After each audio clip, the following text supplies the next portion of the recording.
In this video, I'm going to show you on how you can add an attachment to a ticket in Zendesk. So, without further ado, let's begin. First, open your web browser and go to zendesk.com and log in to your Zendesk account. Once you're inside your Zendesk account, you should see this on your screen. Above is a plus icon that shows add. If you click there, click on ticket. Let's use this for example. So this is a new ticket. So how can we add an attachment right here? Simply go right here on the bottom panel and you should see the add attachment icon with paperclip. Click there and then simply click on the attachment that you want to add. Open and enter.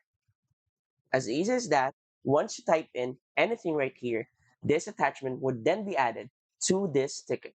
As simple as that.